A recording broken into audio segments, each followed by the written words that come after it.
नमस्कार। एक बार फिर से आप सभी का बहुत बहुत स्वागत है परीक्षा वर्ल्ड के इस यूट्यूब चैनल में। दोस्तों, वीडियो री एग्ज़ाम के लिए कंप्यूटर के मोस्ट एक्सपेक्टेड प्रश्नों की जो हम सीरीज चला रहे हैं उसमें आज हम कवर करने वाले हैं कंप्यूटर के मोस्ट एक्सपेक्टेड अति संभावित प्रश्नों के भाग 3 को। तो बिना किसी देरी के आज के सेशन को चलिए शुरू करते हैं। पहला प्रश्न आपकी स्क्रीन पर है, निम्न प्रोटोकॉल में से कौन सिर्फ ईमेल भेजने के लिए ही उपयोग किया जाता है। बहुत ही ज़्यादा महत्वपूर्ण प्रश्न है। आपको उस प्रोटोकॉल का नाम बताना है जो सिर्फ ईमेल को सेंड करने के लिए, भेजने के लिए प्रयोग में लाया जाता है। तो राइट आंसर आपका क्या हो जाएगा? राइट आंसर आपका हो जाएगा SMTP, जिसको हम इसका पूरा नाम हो जाएगा आपका सिंपल मेल ट्रांसफ़र प्रोटोकॉल। तो ये फैक्ट आप याद रखिएगा। ऑप्शन आपका सी यहाँ पे बिल्कुल सही है। चारों ऑप्शन आपके एग्जाम के लिए महत्वपूर्ण है। इन चारों के कई बार एग्जाम में फुल फॉर्म भी पूछ लिए गए हैं, तो चारों के आइए फुल फॉर्म को भी देख लेते हैं। तो सबसे पहले SMTP, जैसा कि मैंने आपको बताया है, सिंपल मेल ट्रांसफ़र प्रोटोकॉल इसका पूरा नाम होता है। पॉप का पूरा नाम होता है पोस्ट ऑफिस प्रोटोकॉल। IMAP का पूरा नाम होता है इंटरनेट मैसेज एक्सेस प्रोटोकॉल। वहीं STTP का पूरा नाम होता है हाइपर टेक्स्ट ट्रांसफ़र प्रोटोकॉल। तो चारों के फुल फॉर्म एक बार आप देख लीजिएगा, यहाँ से प्रश्न आपके एग्जाम में हो सके तो बन सकता है। अगला प्रश्न आपके स्क्रीन पर है, इनमें से कौन सा एक स्कैनर का प्रकार नहीं है। आपको बताना है कि इसमें से कौन सा एक स्कैनर नहीं है। तो आपका फ्लैट बेड जो है स्कैनर का प्रकार है। सीट फीड आपका स्कैनर का एक प्रकार है। हैंड हेल्ड आपका स्कैनर का एक प्रकार है। लेकिन ड्रम आपका स्कैनर नहीं है, बल्कि क्या है, ड्रम जो है आपका एक प्रिंटर का उदाहरण है। तो आप याद रखिएगा, ड्रम जो है एक प्रिंटर का एग्जाम्पल है। तो इसके बारे में आप याद रख सकते हैं, इंपॉर्टेंट है। डायरेक्टली आपसे एग्जाम में यहाँ से प्रश्न पूछा जा सकता है। वहीं अगला प्रश्न आपकी स्क्रीन पर है, निम्न में से किस ओरिएंटेशन को पावर पॉइंट समर्थित नहीं करता है। आपको पता होगा दो प्रकार की ओरिएंटेशन होती है, एक आपकी लैंडस्केप होती है, एक आपकी पोर्ट्रेट होती है। तो इसमें से किस लैंडस्केप को जो है पावर पॉइंट जो है समर्थित नहीं करता है, सपोर्ट नहीं करता है। तो राइट आंसर आपका क्या हो जाएगा?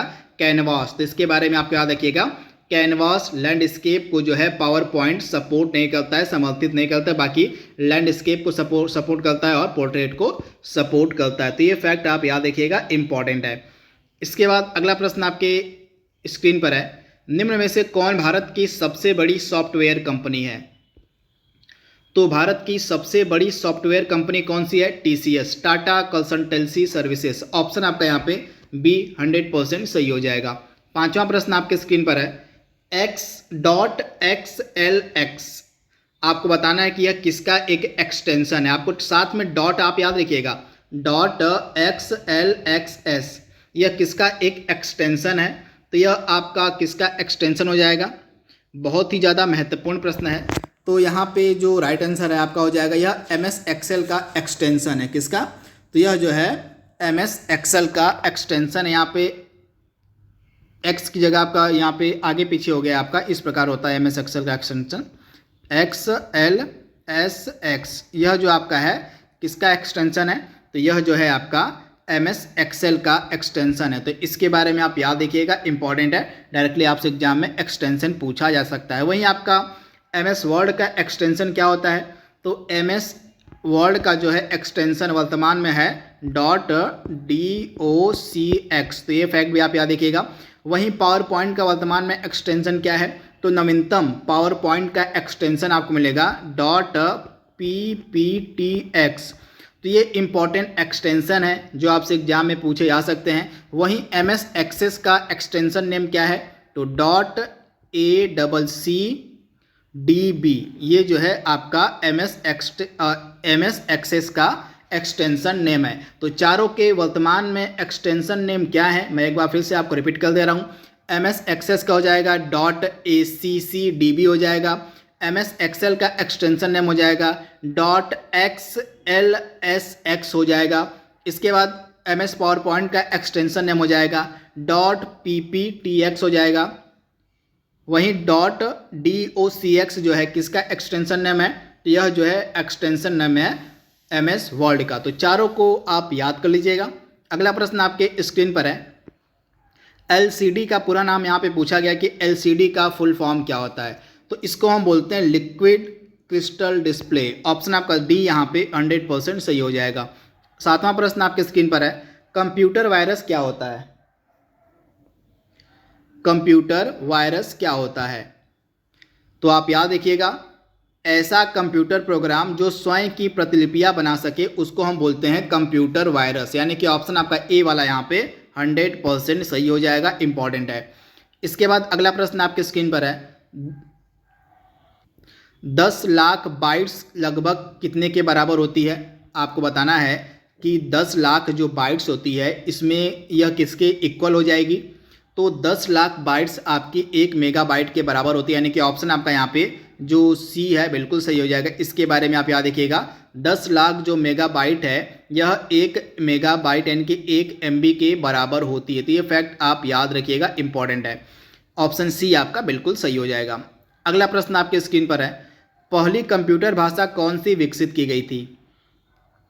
पहली कंप्यूटर भाषा कौन सी विकसित की गई थी? तो राइट आंसर क्या हो जाएगा? फोर्ट्रॉन। ऑप्शन आपका सी यहाँ पे 100% सही हो जाएगा। अगला प्रश्न आपके स्क्रीन पर है, निर्देशों का एक समूह क्या कहलाता है? निर्देशों का एक समूह क्या कहलाता है? तो निर्देशों के एक समूह को हम प्रोग्राम कहते हैं। ऑप्शन आपका डी यहाँ पे सही दिया गया है। 11वां प्रश्न आपके स्क्रीन पर है, एंटीवायरस सॉफ्टवेयर को अगर नियमित रूप से अपडेट हम नहीं करते हैं तो इसमें से हमको क्या देखने को मिलेगा? तो आप याद रखिएगा, एंटीवायरस सॉफ्टवेयर को अगर हम नियमित रूप से अपडेट नहीं करेंगे तो हमको नए वायरस का पता नहीं चल पाएगा। इसी कारण से ऐसा कहा जाता है कि एंटीवायरस जो सॉफ्टवेयर होते हैं उनको बार बार अपडेट किया जाना चाहिए, क्योंकि अगर आप एकदम लेटेस्ट का एंटीवायरस अपने पास रखे रहेंगे तो जो भी नए वायरस होंगे उनको आपको पता लग जाएगा कि आपके डिवाइस में कौन सा वायरस है लेटेस्ट वाला। अगर आपका एंटीवायरस अपडेट रहेगा तभी पता चल पाएगा, अगर नहीं अपडेट रहेगा तो आप नए वायरस को ढूंढने में जो है सफल नहीं रहेंगे। तो ऑप्शन आपका यहाँ पे ए जो है बिल्कुल सही हो जाएगा, यानी कि नए वायरस हमको ज्ञात नहीं हो पाएंगे। अगला प्रश्न आपके स्क्रीन पर है, फाइलों को इंटरनेट के माध्यम से सुरक्षित रूप से किसके द्वारा स्थानांतरित किया जा सकता है? तो फाइलों को इंटरनेट के माध्यम से सुरक्षित रूप से किसके द्वारा स्थानांतरित किया जा सकता है? तो FTP के द्वारा, फाइल ट्रांसफर प्रोटोकॉल के द्वारा। तो ऑप्शन आपका ए यहाँ पे 100% सही हो जाएगा। FTP का पूरा नाम क्या होता है? File transfer protocol. तो इसके बारे में आप याद रखिएगा, इंपॉर्टेंट है। अगला प्रश्न आपके स्क्रीन पर है, कंप्यूटर एप्लीकेशन को बनाने के लिए प्रयुक्त DBMS किसको कहते हैं? यानी कि DBMS का आपको पूरा नाम बताना है। तो DBMS का पूरा नाम क्या हो जाएगा? Database management system. ऑप्शन आपका ए यहाँ पे 100% सही हो जाएगा। डेटाबेस मैनेजमेंट सिस्टम इसको हम बोलते हैं। निम्न में से कौन कंप्यूटर आंकड़ों की त्रुटियां प्रदर्शित करता है? कंप्यूटर के आंकड़ों में जो भी एरर्स होता है उसको कौन प्रदर्शित करता है? तो बग। कंप्यूटर की जो भी त्रुटियां होती हैं, कंप्यूटर में जो भी एरर्स होते हैं उनको प्रदर्शित करता है बग। यानी कि ऑप्शन आपका यहाँ पे जो सी है बिल्कुल सही हो जाएगा। कंप्यूटर की त्रुटियों को हम बग के नाम से जानते हैं। अगला प्रश्न आपके स्क्रीन पर है, किसी समस्या को सुलझाने की व्यवस्थित प्रक्रिया क्या कहलाती है? किसी भी समस्या को सुलझाने की जो व्यवस्थित प्रक्रिया होती है उसको हम बोलते हैं ट्रबल शूटिंग। ऑप्शन आपका बी यहाँ पे सही हो जाएगा। ऑप्शन बी आप याद देखिएगा, ट्रबल शूटिंग। 16वां प्रश्न आपकी स्क्रीन पर है, आजकल सबसे अधिक उपयोग की जाने वाली इनपुट डिवाइस कौन सी है? वर्तमान में सबसे अधिक मात्रा में किस इनपुट डिवाइस का हम प्रयोग करते हैं? तो माउस का। आप याद रखिएगा, माउस का जो है सबसे ज़्यादा उपयोग वर्तमान में हो रहा है। और माउस किस प्रकार की डिवाइस है? तो माउस आपके इनपुट डिवाइस का एग्जाम्पल है। तो इसके बारे में आप याद रखिएगा।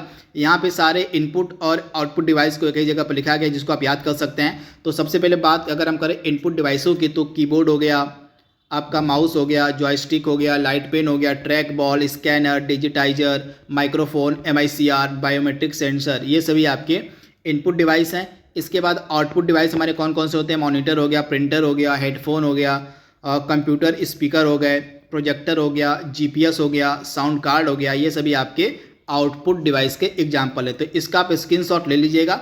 इनपुट डिवाइस, आउटपुट डिवाइस सभी प्रकार की परीक्षाओं के लिए महत्वपूर्ण होते हैं।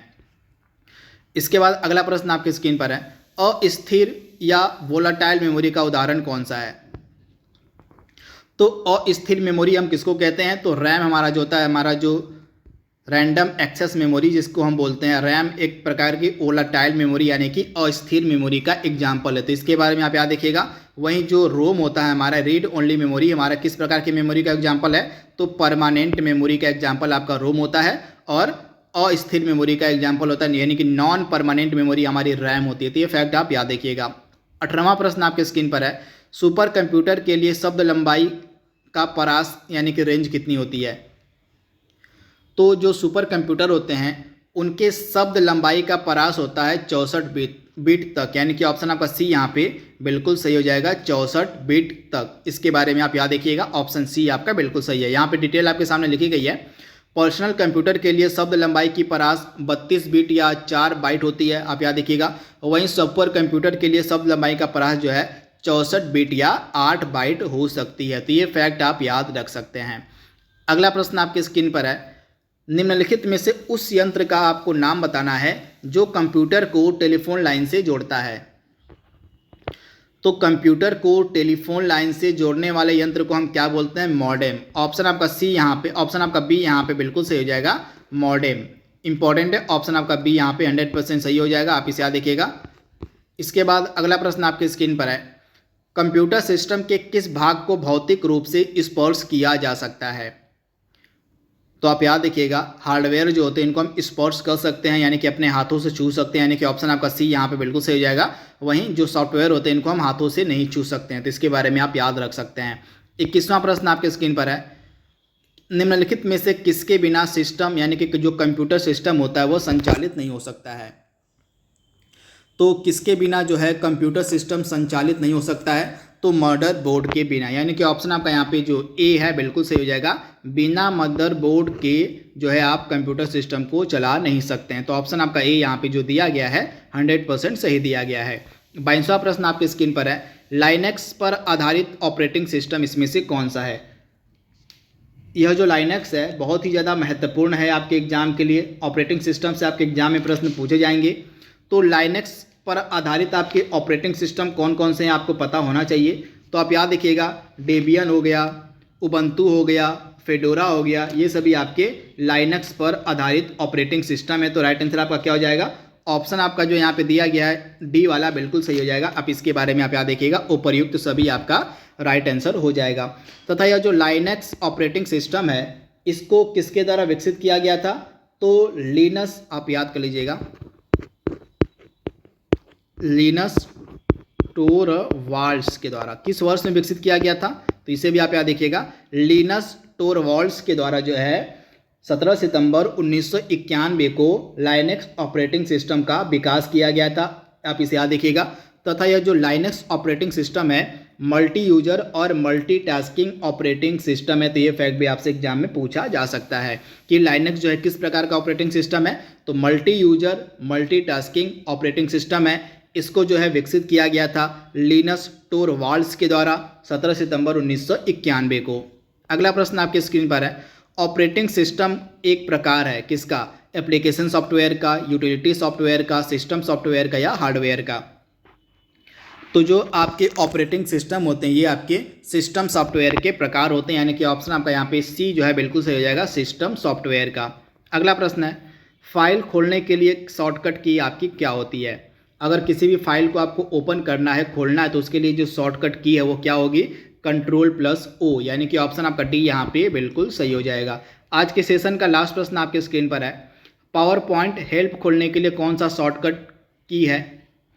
तो अगर आपको हेल्प लेनी है पावर पॉइंट में कोई भी, तो आपको कौन सी शॉर्टकट की को ओपन करना पड़ेगा? तो आप याद रखिएगा F1 की सहायता से आप हेल्प ले सकते हैं, यानी कि सहायता के लिए जो है F1 की का इस्तेमाल किया जाता है। आपको पता होगा कि कंप्यूटर में फंक्शन की संख्या कितनी होती है? तो कंप्यूटर में टोटल आपके 12 फंक्शन की होते हैं। इनकी क्या क्या उपयोगिता होती है उनको हम आगे डिस्कस कर लेंगे। फिलहाल आप ये जान लीजिए कि कंप्यूटर में टोटल 12 फंक्शन की होते हैं, जिनमें से F1 जो होता है वह हेल्प के लिए, सहायता के लिए होता है। तो ये फैक्ट आप याद रख सकते हैं।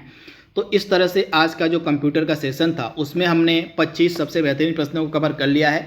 आई होप यह वीडियो आपको पसंद आएगा। तो आज के लिए बस इतना ही। Thank you, thanks for watching, thank you.